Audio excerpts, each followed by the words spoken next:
बिस्मिल्लाहिर्रहमानिर्रहीम। अस्सलाम वालेकुम। मैं हूं अकबर अली आरई और आप देख रहे हैं मेरा YouTube channel 3A nursing lectures. Dear viewers, ये Sindh public service commission examination preparation की वीडियो का पार्ट 9 है और ये सोल पेपर है 2015 का, जिसकी कंटिन्यूशन चल रही है। ठीक है जी, और ये 2015 के सोल पेपर का पार्ट 4 है। मेरे क्वेश्चन नंबर 61 से स्टार्ट हो रहा है हमारे पास। The ability of a microorganism to produce disease in a shorter period of time with a very low dose even. इसमें सवाल किया गया है कि एबिलिटी ऑफ माइक्रोऑर्गेनिज्म की एबिलिटी, सलाहियत डिजीज़ पैदा करने की शॉर्टर पीरियड ऑफ टाइम में वो क्या कहलाती है। A pathogenicity, B virulence, C infectivity, D none of the above और none of these। जी, तो इसका करेक्ट आंसर है पैथोजेनिसिटी। थोड़ा सा इसके बारे में वायरुलेंस और पैथोजेनिसिटी के दरमियान जो है डिफरेंस बताया गया है, यहाँ पर ये देख लें आप लोग।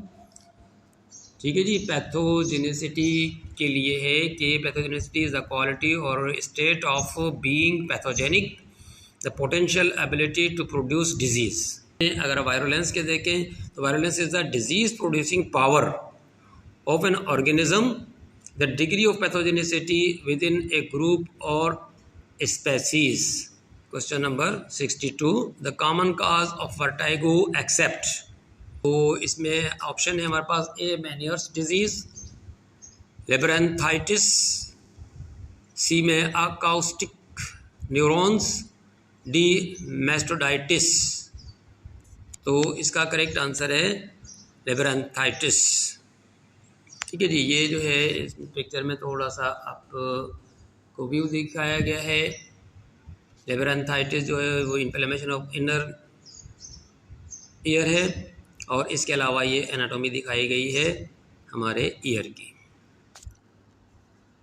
तो कॉमन काज ऑफ वर्टाइगो जो है इन सब में सब हैं सिवाय लेब्रेंथाइटिस के। Question number 63, influenza pandemic occurs after every 7 to 10 years. This kind of disease distribution in time is known as A sequelar, B short time fluctuation, C cyclical trend, D seasonal trend। Influenza pandemic होता है हर 7 से 10 साल बाद। इस तरह की distribution को क्या कहते हैं? जी, इसका आंसर है seasonal trend. Question number 64, oxytocin is secreted by A anterior pituitary, B posterior pituitary, C thyroid, D hypothalamus. जी, ऑक्सीटोसिन जो है वो सीक्रेट होता है कहाँ से? तो इसका जवाब है पोस्टीरियर पिट्यूटरी। यहाँ पर हमें जो पेपर में दिया गया था वो यही ऑप्शंस दिए गए थे, जबकि कुछ मैंने जो डिटेल देखी उसमें इस तरह से था कि ऑक्सीटोसिन हार्मोन के लिए कि it is polypeptide hormone secrete by hypothalamus, यानी कि सीक्रेट वहाँ से होता है, and stored in posterior pituitary.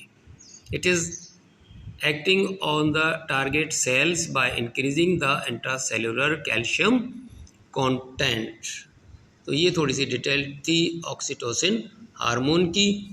जो कमीशन में जो दिया गए थे ऑप्शन, उसके लिहाज से फिर हमारा आंसर बन रहा था पोस्टीरियर पिट्यूटरी के ये ऑक्सीटोसिन वहाँ पे स्टोर होता है, जबकि जो हाइपोथैलेमस है वहाँ से जो है ये सीक्रेट होता है। 65, soma is part of A neuron, B muscle fibre, C connectivity tissue, D epithelial tissue. तो इसका करेक्ट आंसर है न्यूरॉन। यहाँ पर इसकी एनाटॉमी दिखाई गई है, आप देख लें इसमें।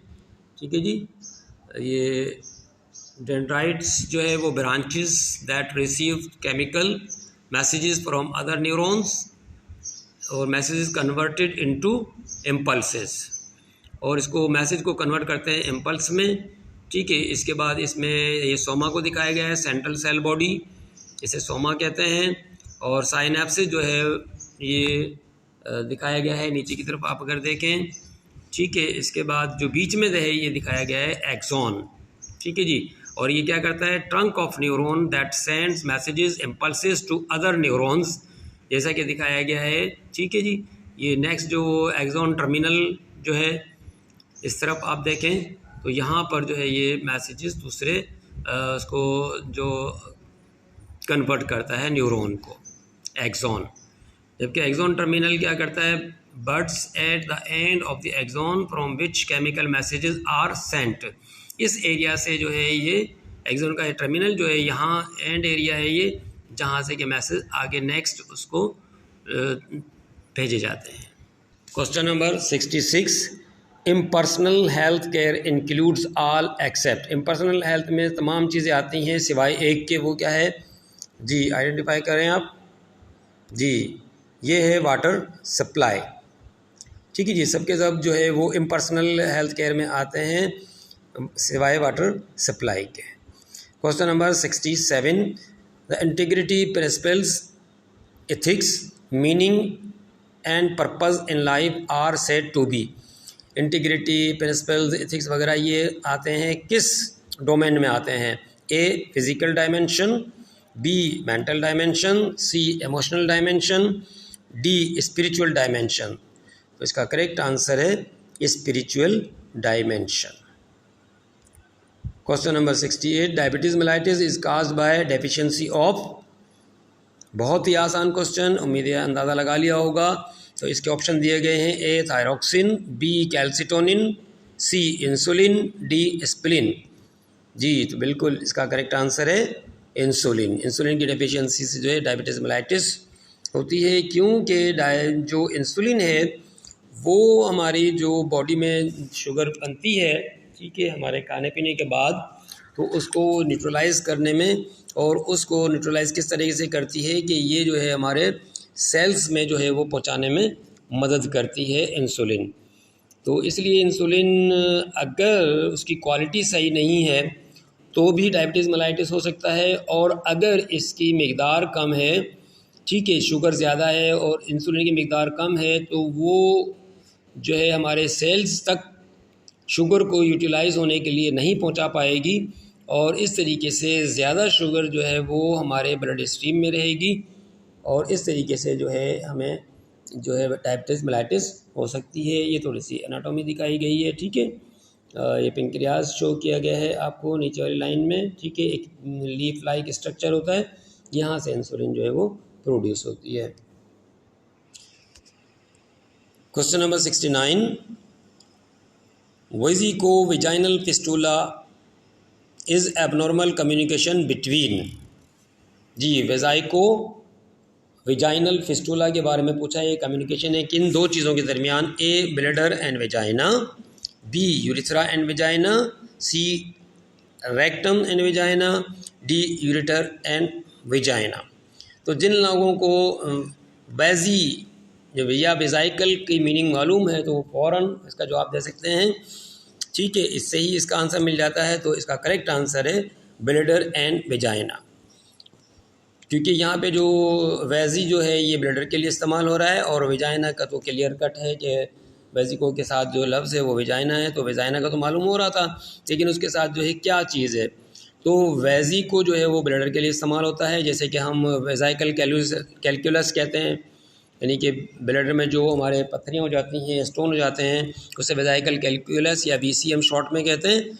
तो उसी लफ्ज़ से कम्बिनेशन में विजाइनल लिखा हुआ है, तो इसका मतलब है कि ब्लैडर और विजाइना के दरमियान जो एक एबनॉर्मल कनेक्शन हो जाता है, तो इस एबनॉर्मल कनेक्शन को जो है फिस्टुला कहते हैं। जैसे कि ऊपर पिक में यहाँ पर आप देखें, ये फिस्टुला दिखाया गया है, ये एबनॉर्मल कनेक्शन हो गया है, ठीक, और इसको जो है यहाँ से लिया गया है। ये जो सर्किल है, आप इस चीज़ को समझना भी सीखें कि कभी इस तरह से सर्किल दिया गया हो, जैसे यहाँ पर आप देखें विजाइना और ब्लैडर के दरमियान एक सर्किल यहाँ पे दिखाया गया है, तो इसी को जो है वो इनलार्ज करके दिखाया गया है। तो बहुत सारी बुक्स में आप देखेंगे छोटा सा कहीं सर्किल बना होता है या स्क्वायर बना होता है, और उसके बराबर में ही दूसरी पिक होती है जो कि इस तरह से होती है, तो वो उसकी असल में एनलार्ज पिक होती है, ताकि हमारा कॉन्सेप्ट क्लियर हो जाए।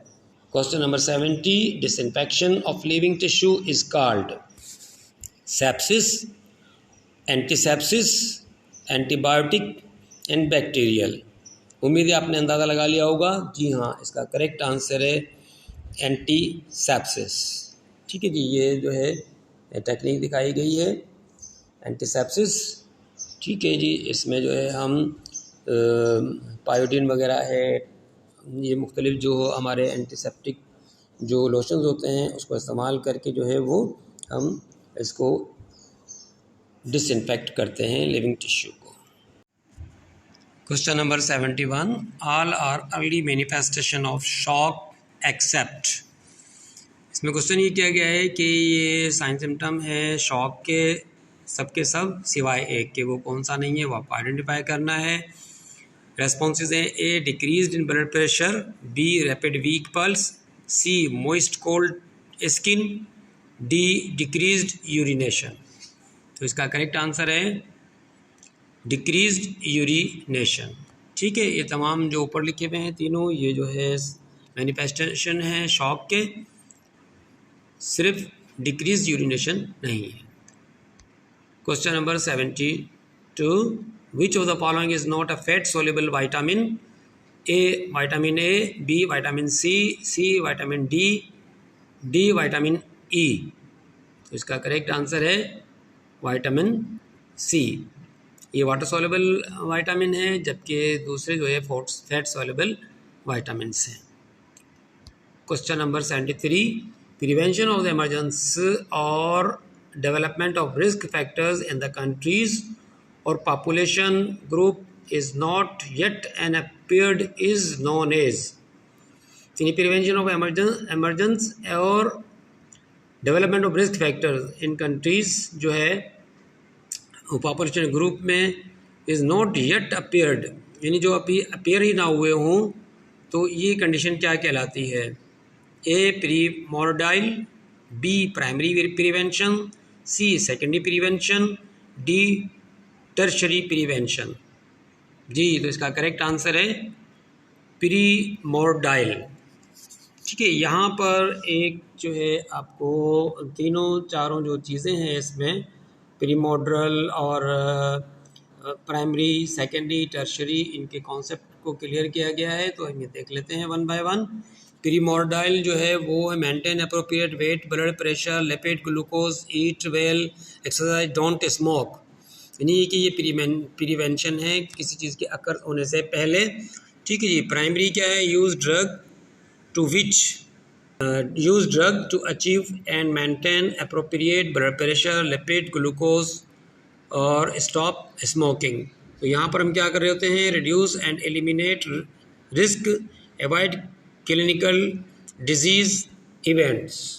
Secondary diagnose clinical disease, employ multiple non invasive intervention. ये अगर हम कर रहे हों तमाम चीज़ें तो ये हमारे पास सेकेंडरी केयर में आ जाता है। और इसके बाद जो है वो इसमें क्या कर रहे होते हैं? हम मिनिमाइज़ कर रहे होते हैं सीवियरिटी ऑफ क्लिनिकल इवेंट्स को and reduce likelihood of repeat events के दोबारा ना हो, उनको हम प्रिवेंट कर रहे होते हैं, रोक रहे होते हैं, रिड्यूस कर रहे होते हैं। और टर्शरी में यूज सर्जरी, डिवाइसेस, रिहेबिलिटेशन, इसमें हम क्या कर रहे होते हैं? मिनिमाइज़ कर रहे होते हैं द इम्पैक्ट ऑफ क्रोनिक और clinical disease.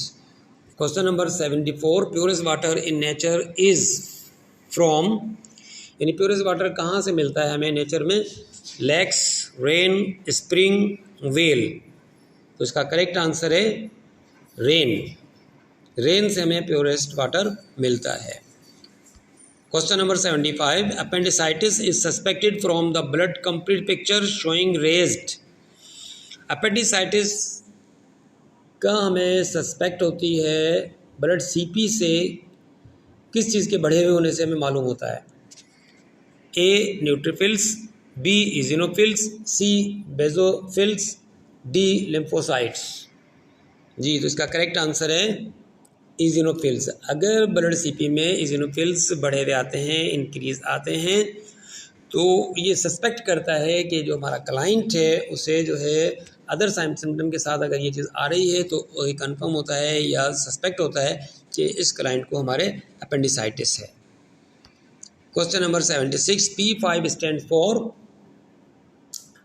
A mountainous peak Nanga Parbat, B 5 permanent members of UN security, C a cruise missile, D election manifesto of PPP।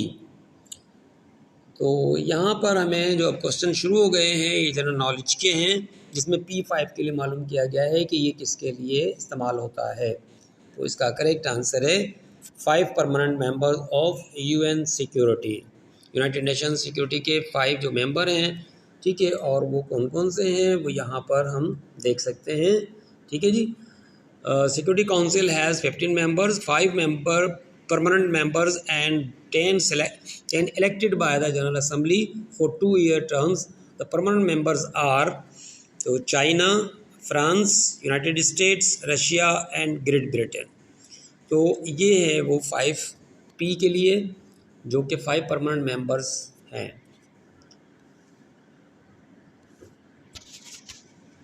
Question number 77, who coined the word Pakistan, यानी पाकिस्तान का नाम जो है किसने तजवीज़ किया। बहुत आसान सवाल, बचपन से सुनते हुए आ रहे हैं, ठीक है। ए सर सैयद अहमद ख़ान, बी चौधरी रहमत अली, सी मौलवी फजल हक, डी अल्लामा इकबाल। तो इसका करेक्ट आंसर है चौधरी रहमत अली, और साथ में इनकी पिक भी है। Question number 78, the first president of Pakistan under 1973 constitution was A Zulfikar Ali Bhutto, B Chaudhry Fazal Elahi, C Ghulam Ishaq Khan, D Farooq लगारी। जी, तो इसका करेक्ट आंसर है चौधरी फजल इलाही, और ये इनकी पिक है, ठीक है जी। इसके बाद हमारा question number 78A, the first president of Pakistan was. अच्छा, यहाँ पर ये मैं बताता चलूँ कि क्वेश्चन नंबर 78 तो आपके कमीशन में आया था, लेकिन 78A मैंने खुद शामिल किया है ताकि आपको फ़र्क मालूम रहे कि भाई यहाँ पर जो है फ़र्स्ट प्रेसिडेंट कौन था। लेकिन फ़र्स्ट प्रेसिडेंट यानी 1956 की बात है, जबकि यहाँ पर जो है जो पहला सवाल दिया गया है उसमें 73 के कॉन्स्टिट्यूशन के बारे में था। तो इसके आंसर में है हमारे पास A Zulfikar Ali Bhutto, B Chaudhry Fazal Elahi, C Yahya Khan, D major general Iskander Mirza. उम्मीद है अंदाज़ा लगा लिया होगा अगर आपने जनरल नॉलेज पढ़ा है तो। जी हाँ, इसका करेक्ट आंसर है major general Iskander Mirza. The office of the president was created upon 23 March 1956। The then serving governor general major general Iskander Mirza assumed office as the first president। 1956 में मेजर जनरल इस्कंदर मिर्ज़ा जो है ये गवर्नर जनरल ऑफ पाकिस्तान थे, ठीक है जी। और ये 23 मार्च 1956 को जैसे ही ओहदा क्रिएट किया गया तो फर्स्ट प्रेसिडेंट बने थे ये पाकिस्तान के major general Iskander Mirza. Question number 79, a short history of Saracens is a famous book by Sayyid Amir Ali. What is the meaning of Saracens? A. People of the East, B. Ethiopians, C. Umayyad, D. Fatimid। जी, इसका correct answer है people of the east. ये तस्वीर दिखाई गई है चौधरी अमीर अली की, ठीक है, और इनकी बुक की पिक भी यहाँ पर दिखाई गई है आपको। तो ये written by Syed Ameer Ali, also the spirit of Islam, a noted Indian historian. The book starts off by tracing the Arab tribes before the advent of Islam. Question number 80, Hasan Ali Effendi establish Sindh Mohammedan association on the advice of. Hasan Ali Effendi ने Sindh Mohammedan association की जो तंजीम थी उसको establish किया किसकी advice पर। ए कायदे आज़म, B GM भुरगरी, C justice Syed अमीर अली, डी मौलाना उबैद। तो इसका करेक्ट आंसर है Syed justice Ameer Ali. Question number 81, theory of relativity was presented by. Theory of relativity दी थी किसने? A Max Planck, B Albert Einstein, C Shankar Acharya and D Socrates. Yes, तो इसका करेक्ट आंसर है अल्बर्ट आइंस्टाइन। ये बहुत ही पॉपुलर क्वेश्चन था। Question number 82, constitutional history of India begins with. Constitutional history जो है वो इंडिया की कहाँ से शुरू होती है? A Arab rule, B Mughal rule, C act of 1935, independence act of India. जी, तो इसका करेक्ट आंसर है act of 1935। Question number 83, largest desert of the world is. यानी दुनिया का जो सबसे बड़ा जो सहरा है, रेगिस्तान है, वो कौन सा है? ये कहाँ पर है? A Australian, B Arabian, C Gobi and D Sahara. तो इसका करेक्ट आंसर है Sahara. The world's largest desert is the Sahara which covers nearly all of the northern Africa. Question number 84, reconstruction of religious thoughts in Islam is a modern classic written by A. Abu Kalam Azad, B. Allama Iqbal, C. Dr. Zakir Hussain, D. Abdullah Yusuf। जी, ये एक किताब का नाम दिया है, ठीक है, और इसको किसने लिखा ये मालूम किया गया है। तो इसका आंसर है अल्लामा इकबाल। ठीक है जी, ये इसकी इंग्लिश और इसकी जो ट्रांसलेशन की गई थी उन दोनों की मैंने पिक यहाँ पर दी है कि अगर इस तरह से आ जाए, इस्लामी फ़िक्र की नई तश्कील के नाम से आ जाए तो भी आपको याद रहे, और reconstruction of religious thought in Islam, तो इन दोनों के नाम से आपको याद रहे कि ये दोनों जो बुक्स हैं, ठीक है, ये अल्लामा इकबाल की हैं। ये इंग्लिश में अल्लामा इकबाल ने खुद लिखी थी और दूसरी जो है इसको तर्जुमा किया है, ठीक है जी, शहजाद अहमद साहब ने। Question number 85, millennium development goals MDG set by UN ought to be achieved by the year। ठीक है जी, मुख्तलिफ गोल जो है UN सेट करती है, उसमें से मिलेनियम डेवलपमेंट गोल जो है वो सेट किया तो वो कब तक अचीव होना चाहिए था, ये सवाल किया गया है। तो A 2013, B 2014, C 2015, D 2016। यानी MDG को अचीव करना था कब तक? तो इसका आंसर है 2015। ठीक है जी, ये इसके बारे में थोड़ा सा दिया गया है कि new global partnership was established to reduce extreme poverty and setting out a series of time bounded targets with the deadlines of 2015 known as the Millennium Development Goals। उम्मीद है ये 85 नंबर तक हमारे MCQs थे, आपको इससे बहुत हेल्प मिलेगी और आपको जो है 2015 के पेपर सॉल्व करने में इसमें आसानी हुई होगी।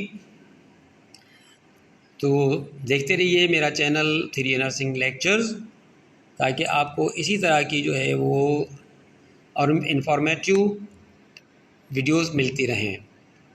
ठीक है, मेरे चैनल को ज़रूर लाइक, शेयर एंड सब्सक्राइब करें, दूसरे लोगों तक भी पहुंचाएं ताकि दूसरे लोग भी इससे फ़ायदा उठा सकें। मिलते हैं नेक्स्ट वीडियो में, जो कि लास्ट पार्ट होगा हमारा इस 2015 की MCQs की वीडियोस का। तब तक अल्लाह हाफ़िज़।